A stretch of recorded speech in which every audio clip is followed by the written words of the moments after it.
Good afternoon, everyone. There are the different ways of identifying them, and they are the following. First, determining similarity in characteristic.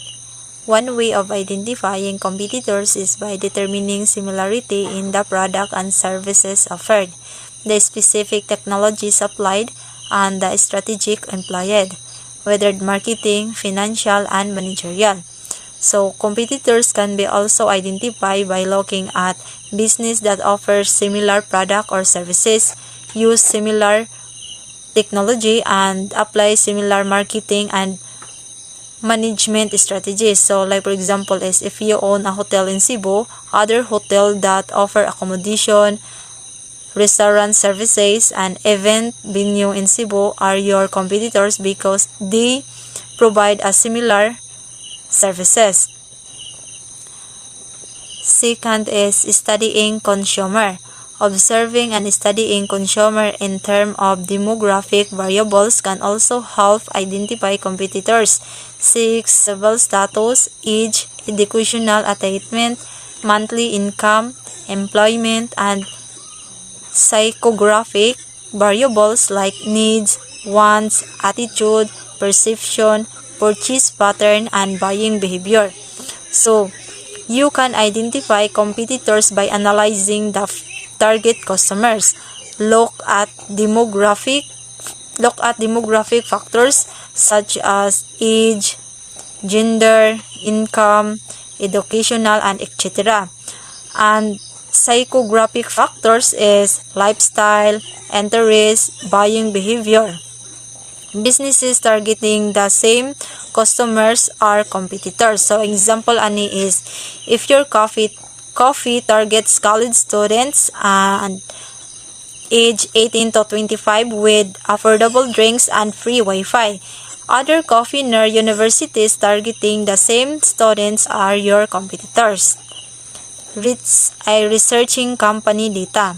Competitors can also be identified through hard company data, capitalization outlay, number of customers, distribution outlets, employees, financial strength, number of years in operation, and company growth. Competitors can also be identified by studying company information such as number of customers, employees, financial strength, year of operation, and company growth. So, example ani is if you plan to open a research, you can research other research in your area, their number of rooms, pricing, year of operation, and customers review to identify strong competitors. Then the last is considering corporate success. Lastly, some competitors look at the degree of success of other companies by studying their sales value and amount of sales, marketing leadership, and goodwill. So, some businesses identify competitors by looking at companies that are successful in market. This includes analyzing their sales value, brand reputation, market leadership, and customers' loyalty. So, example is if you are starting a fast food restaurant, large and successful brands like Jollibee in your area are competitors because they have high sales, strong brand recognition, and many loyal customers. And that's all. Thank you. So hello everyone, so next is customers, the business challenge. So competitors continuously compete to capture a bigger share of the market. Customers make the market. They are the very reason why companies pursue new products developments and differentiate their existing products and services. So sa customers, sa the business challenge pa lamang, it is very important yun ang mga customers because they decide if a business will succeed or fail. So customers are the focus of the company's business plans and programs and the thrust of their strategies. Without consumers, companies have no reason to exist because of changing needs, wants, demands, and sophisticated lifestyles of consumers.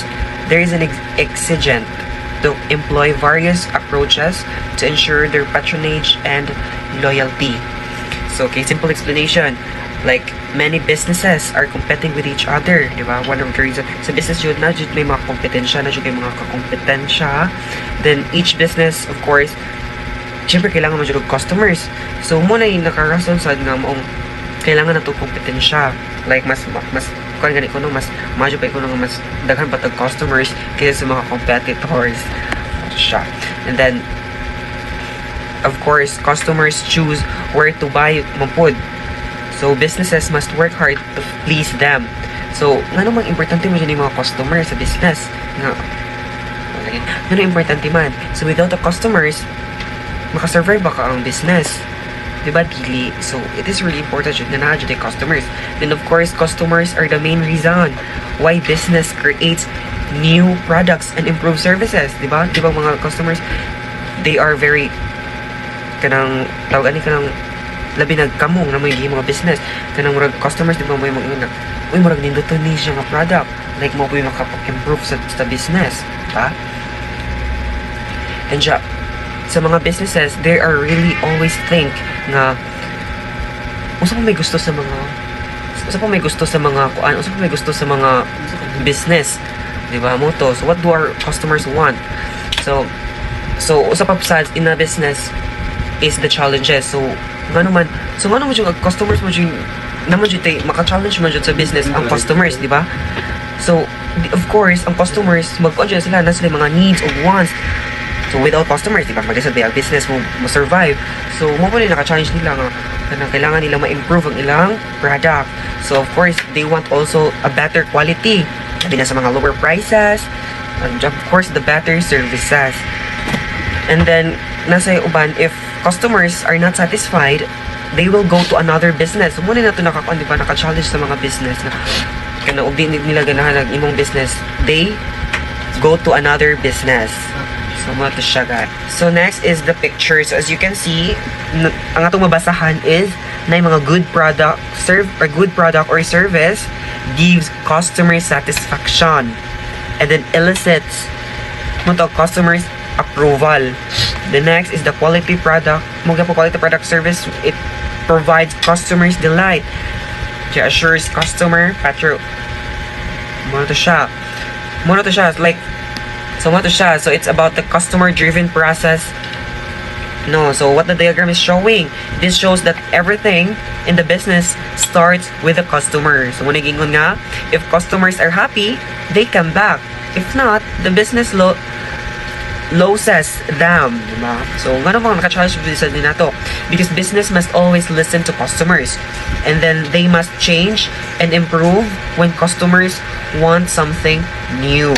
Mo ito yung naka-bahuktiin nila. So, next is suppliers, the business partners. Okay. Suppliers, the business partners ata. Ay, by the way, katulad sa mga diagram, it of course, customers are a challenge because their needs change and they can leave anytime. Mo to, diba? So, muna gingon na to nga, in customers, ay may gingon nga, keep customers happy. So, muna to ang part sa customers, the business challenge. So, next, let's proceed na sa suppliers, the business partners.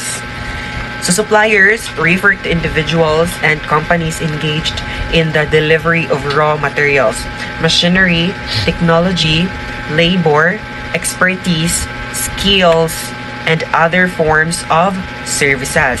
So they are essentially business partners. Without them, certain products cannot be produced and some services cannot be rendered. So here, the suppliers, the business partners. So suppliers help the business by providing what the business needs to operate. So who are them? Kisa mo na mga suppliers.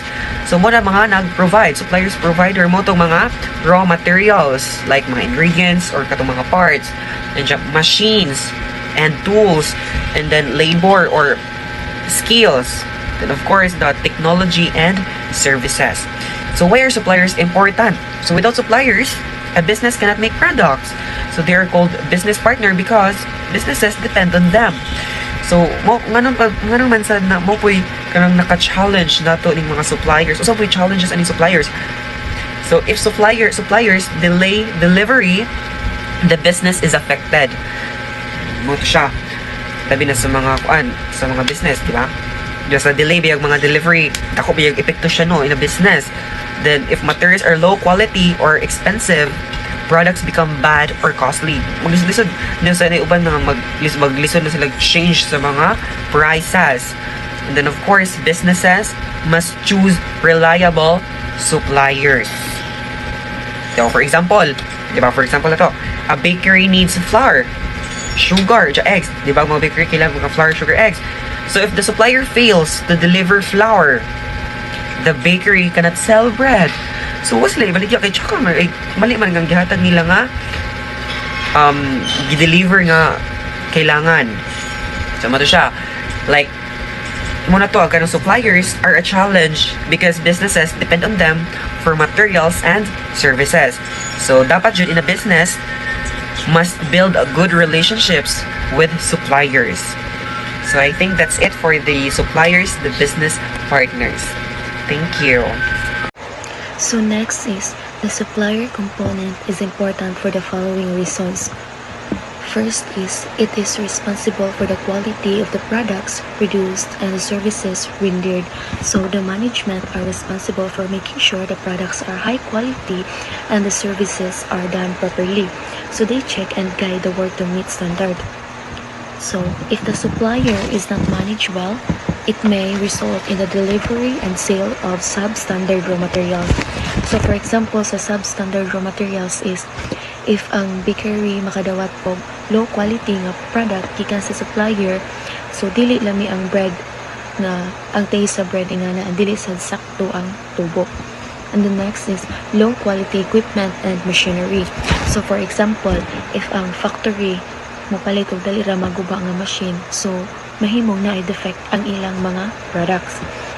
And the next is diluted admixtures of metals and chemicals. So for example, if ang construction company makadawat og semento nga sagol kaayo og bus, so ang mahimo nga building nga na is dili lig-on and dili sad safety.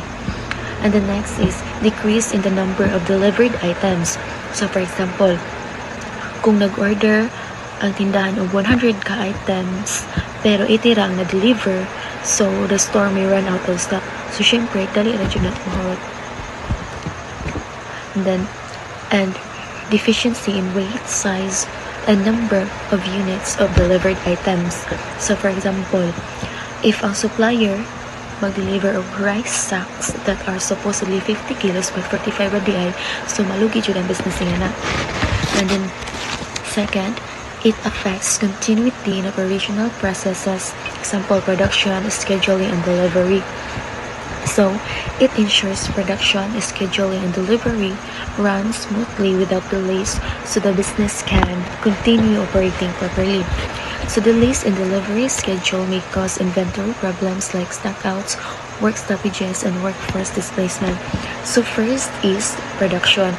So, for example, kung dili gani ma-deliver sa supplier ang mga materyales sa saktong oras, mahunong ang production sa factory kaya syempre wala man sila gamiton nga materials. And the next is scheduling. So scheduling, for example, kung ma-late or ma-delay ang delivery, maguba ang schedule sa trabaho, kailangan usbon ang plano sa adlaw or date. And the next is delivery. So kung kuwang gani o ma-delay ang supply, ma-delay sad ang paghatod sa mga products ngadto sa mga customers. And the next is stock out. So if the delivered items are not enough, so the store may run out of stock. And the next is work stoppages. So for example, if walay materials nga available, wala sa mahitabo nga trabaho, mahunong ang operations. And then lastly, we have a workforce displacement. For example, kung sigig hunong ang operation, mahimong ma-reassign o mawad ang trabaho ang ubang employees. The community is made up of different people from various places, culture, beliefs, and backgrounds. Even though they are different, they all share a common goal to have a better quality of life.